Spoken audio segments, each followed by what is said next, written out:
आपके सिलसिले की शुरुआत करी जाए। लखनऊ, कोलकाता और पुणे जाना है। लखनऊ से नीलम वर्मा जी जुड़ती हुई।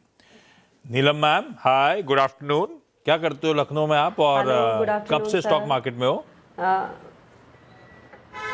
सर मैं अभी तो न्यू हूँ स्टॉक मार्केट में, और मैं टीचिंग करती हूँ, टीचर हूँ मैं लखनऊ में आइडियल डे केयर स्कूल में।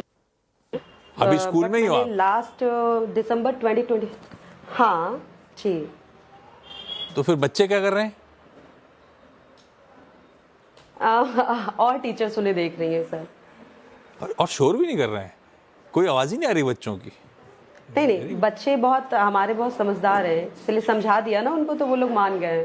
वो लोग कुछ भी नहीं कर रहे तो हैं, राजेश क्योंकि अग्रवाल उनको अपने पता स्कूल, है राजेश टीचर अग्रवाल कुछ सर काम के कर स्कूल रही में हैं। बहुत आवाज आती थी कि राजेश सर आपके स्कूल में समझदार नहीं बच्चे नहीं थे सर, क्या? बहुत ज्यादा डिसिप्लिन बच्चे हैं हमारे।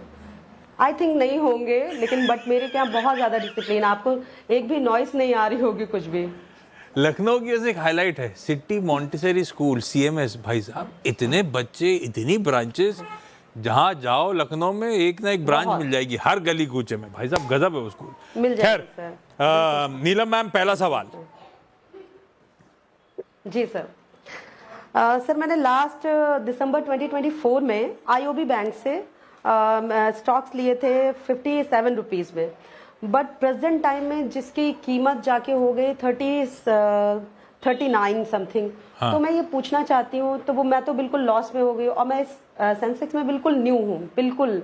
तो बट मेरे क्या कुछ टीचर्स हैं जिन्होंने मुझे कहा कि मुझे लेना चाहिए, तो मुझे भी लगा कि शायद मैं लेती हूँ। उसके बाद इतना ज़्यादा लॉस हुआ था, मुझे समझ में नहीं आ रहा मैं इसे होल्ड करूँ या सेल आउट करके निकल जाऊँ, क्या करूँ प्लीज़ मुझे बताइए आप।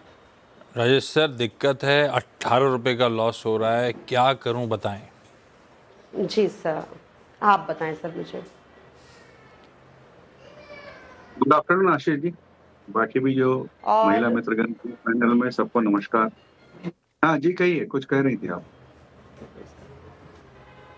नहीं सर, नमस्कार, आप बताइए सर। और अभी आशीष जी ने कहा कि बहुत शांत वातावरण है स्कूल का, तो हमारे जमाने में ऐसा होता नहीं था। तो जी इसके दो ही कारण हो सकते हैं। पहला कारण तो जो मेरे दिमाग में आया, वो लखनऊ बहुत तहजीब की जगह है, तो तहजीब मान रहे हैं, या बिल्कुल फिर सर, इनका खौफ, बिल्कुल। या फिर इनका खौफ है। सर मैं आपको Anyways, देखने से jokes क्या apart, खौफनाक लग रही हूँ, आईओबी पे आप आपने प्लीज मुझे बता दें। नहीं, लगने से कुछ नहीं होता, होने से होता है। क्या राजेश सर, आईओबी क्या करना चाहिए? एज अ नेचर भी। आयोग नेचर से नहीं होता ना मैम, लगता है कहीं मार्क्स कम आ जाएंगे, पढ़ाई नहीं हुई, तो कुछ तो डर रखना पड़ता है ना, नहीं डिसिप्लिन। सर, नहीं सर, बट मैं अच्छा, अपने खैर बच्चों की और आईओबी पे अपने स्कूल की और अपनी प्रिंसिपल की तारीफ करूंगी, जिन्होंने इतना प्यार और इतना बच्चों का इस तरह रखा है ना कि बच्चे जो भी कहो मान ओके, जाते हैं सर। अच्छा, हाँ राजेश सर, आईओबी वेरी क्या गुड। करना चाहिए? ओके। हाँ, आईओबी पे ऐसा है, देखिए, जो फाइनेंशियल परफॉर्मेंस लास्ट 2-3 क्वार्टर से आ रही है, सुधार होता हुआ नजर आ रहा है। एसेट क्वालिटी में सुधार हुआ है। पिछली तिमाही में नतीजे देखे नहीं तो 58% के आसपास का जंप आया। थोड़े वैल्यूएशन को लेके कंसर्न है, क्योंकि पीयर ग्रुप से थोड़े हायर वैल्यूएशन पे है अभी भी। लेकिन कुछ खबरें ऐसे कंसोलिडेशन वगैरह की चल रही है पीएसयू में, small cap mid cap banking side में। ऐसा कुछ होता है तो अपसाइड हो जाएगा। इस वक्त आप इतने लॉस में बैठी हूँ, इस वक्त मैं बिक्री की सलाह नहीं दूंगा। इस वक्त होल्ड करें, और मेरे हिसाब से 45-47 तक आता है, तो वहां पर एक बार दोबारा नजरिया लिया जा सकता है। उस समय देखेंगे। इस वक्त हमें 45-47 तक आगे आने वाले 6 से 9 महीने में लगता है जाएगा। जाएगा, ज्यादा घबराने की जरूरत है नहीं। पुणे से चैत्रा जी जुड़ती हुई। चैत्रा मैम, हाय, गुड आफ्टरनून। कितना टाइम हो गया आपको स्टॉक मार्केट में, चैत्रा जी? Around 5 to 6 years I'm in this market, but not as expert. I'm still trying to learn a lot of things. हाँ, कहीं बाहर से आए हो क्या? नहीं, मैं हैं पुणे से ही हूँ।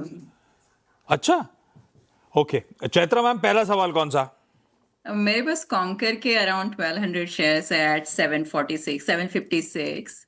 सो इट्स मैंने अभी तक मतलब 1 साल पहले इन्वेस्ट किया था, तो I certainly want to know about its future and इसको होल्ड करना चाहिए या सेल करके कहीं और इन्वेस्ट करना चाहिए। राजेश सर, कंटेनर कॉर्पोरेशन 250-250 रुपए का लॉस हो रहा है। Ma'am, as far as constant new learner is concerned, we are all constant learner. Share Bazaar is a place where every day you learn something new. As far as Concur is concerned, एक थोड़ी सी दिक्कत आज हुई है कि small cap MSCI में थोड़ा सा रिजिग हुआ है, जिसमें इसको शिफ्ट स्मॉल कैप में कर दिया, बट लंबी अवधि के निवेशकों के लिए इसमें कोई ऐसी घबराने वाली बात नहीं है। पहली तिमाही के नतीजे थोड़े से सबड्यूड आए थे, लेकिन मैनेजमेंट ने जिस तरीके की कमेंट्री करी और बहुत कॉन्फिडेंट नजर आई वॉल्यूम ग्रोथ को लेकर के, ईस्टर्न इंडिया की ग्रोथ को लेकर के, नए मोरबी के टर्मिनल्स को लेकर के, और सबसे बड़ी बात है कि बल्क सीमेंट जो टैंकर में इनका मूव होगा इस साल के अंत तक, वो एक बड़ी चीज होती है। जीएनपीटी के सपोर्ट है, और जिस तरीके के टारगेट कंपनी ने दिए ना, बहुत अच्छे 100 टर्मिनल के आसपास, 500 प्लस रेक्स, तो मुझे लगता है लंबी अवधि के लिए स्टॉक में बिल्कुल बने रहना चाहिए। और जो नए निवेशक भी निवेश करना चाहते हैं, अगर किसी कारण से स्टॉक 500 490 तक आता है तो वह नई खरीदारी भी की जा सकती है। जी कोलकाता चलें, संतोष जी रेडी हैं। राजेश सर आए और संतोष जी ना, ऐसा कैसे हो सकता है? संतोष मैम, पहला सवाल कौन सा? गुड आफ्टरनून आपको। नमस्ते राजेश सर जी, आपकी बिग फैन हूँ, लेकिन कभी मिले नहीं। कलकत्ता में रहते हैं आप? बिल्कुल मिलना मिलेंगे, कोई ना आपसे। कोई संजोग बनेगा। हाँ, तो कोलकाता में किसी ना किसी चौराहे पे मिल लेना आप लोग। लेकिन अभी सवाल क्या है? कहाँ बताइए, कहाँ विक्टोरिया मिले, कहाँ मिले बताइए। अरे पहले सवाल पूछ लो, ये आपस में बाद में बात कर लेना आप लोग। कैसे भी लिया है मैंने सर उसमें? सात कैसे भी लिया है 199 में 700 से। तो मैं क्या करूँ इसका? रिजल्ट तो आया है, पता नहीं। मेरा Okay. फेवरेट शेयर था वैसे उसके लिए, Favorite? काफी दिया भी है इसको। ठीक दिया भी है। इस बार थोड़ा सा एक नुकसान नहीं है, आपके खरीद भाव पे खड़ा हुआ, ऐसा कहना चाहिए। राजेश सर, क्या करना हाँ। चाहिए केसीपी में? देखिए, डिपेंडिंग इनकी होराइजन क्या है। अगर लंबी अवधि की होराइजन है तो इन्हें बिल्कुल बनना नहीं चाहिए। बहुत डाइवर्स बिजनेस ऑपरेशन है, petrol cement, heavy engineering, power generation और हॉस्पिटैलिटी। और सबसे बड़ी बात है कि चारों ही डिवीजन जो है इस वक्त बहुत डिमांड में है, अच्छे चल रहे हैं। वैल्यूएशन बहुत अट्रैक्टिव है, पीयर ग्रुप से कंपेयर करेंगे तो वैल्यूएशन बहुत सस्ते में है। प्रॉफिटेबिलिटी में अच्छी खासी बढ़त हुई है, कैपिटल स्ट्रक्चर अच्छा है, डेट कम है।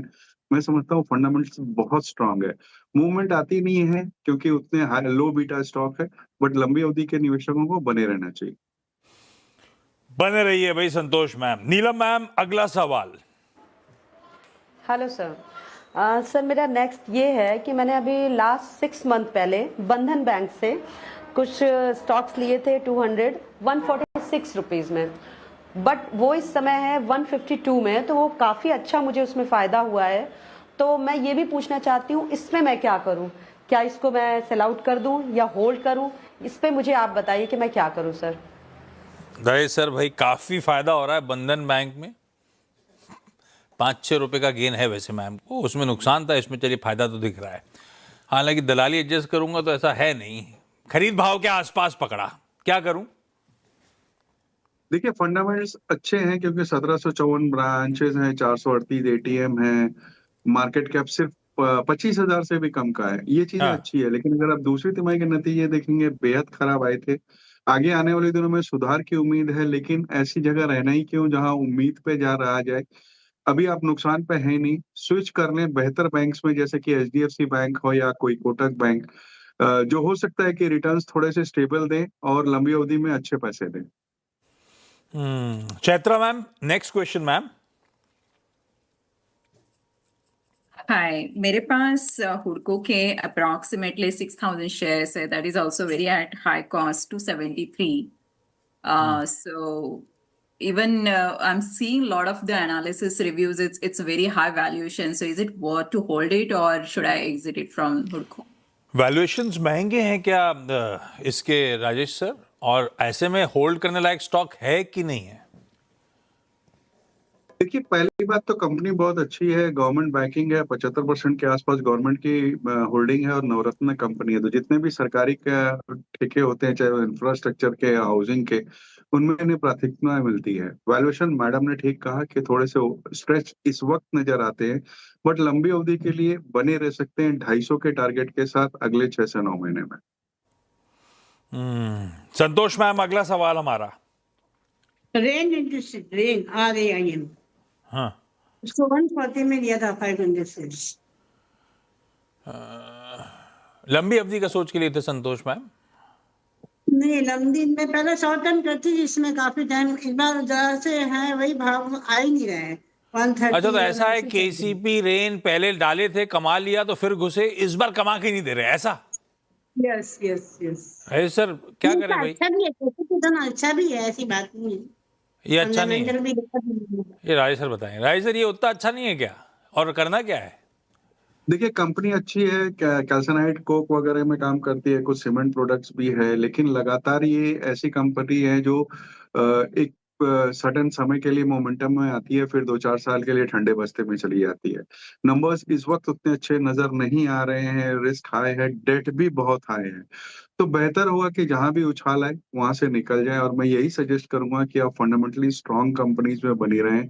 कोशिश करें कि थोड़ा सा लार्ज कैप साइड में रहे, क्योंकि आपका केसीपी, रेन इंडस्ट्री सारे लो बीटा और small caps type stock. Okay, चलिए इस नोट पर Neelam ji, Santosh ji, Chaitra ma'am, thank you so much इस प्लेटफॉर्म पे आज जुड़ने के लिए, अपनी क्वेरीज पूछने के लिए। राजेश सर आपका भी धन्यवाद, क्योंकि ब्रेक के उस पार फिजिक्स वाला